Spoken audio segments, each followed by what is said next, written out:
The next part of this video is pre-flight of your glider. We have an aircraft here and we have to make sure that it's ready to go and hasn't suffered some damage in transport. The wires aren't bent, kinked, damaged, etc. And everything's good from the last time we flew it. So we start over here at the base tube.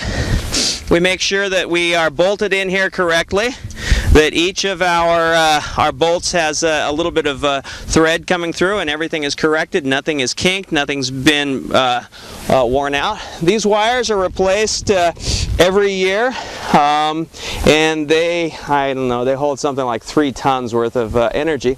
But when your life is depending on them, you want to make sure that they're in the best condition possible, they haven't had any corrosion, and so you'll replace them every year, or about every 100 hours of flight. We check up here.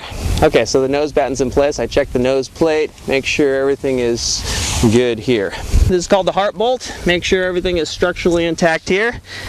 Sight my down tubes, make sure they're not bent from the last time we were messing around with it.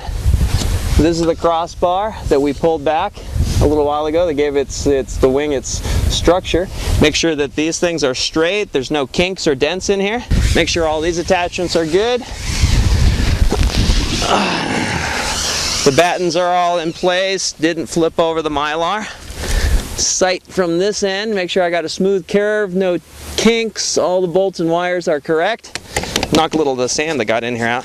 Touch every single one of these things back here. Put my hands on it, look at it, inspect it. None of my wires are crossed. All back bolt, looks good. Bolts, connections, everything is correct. Step back from the glider. Does it look like my glider? Is it symmetrical? Is it bent? Is it tweaky looking? Looks good, looks symmetrical. Check my king post, straight. Bolts are there good. The sail in general is in good condition. And come back to my original starting point. The retaining clip was not put on here, so I gotta fix that. Everything that needs to be inspected is out in front in the open. As a matter of fact, we put these wing nuts on from this direction so they're easier to inspect than the other direction upside down. And now that won't come apart, this won't come apart, and we're all good.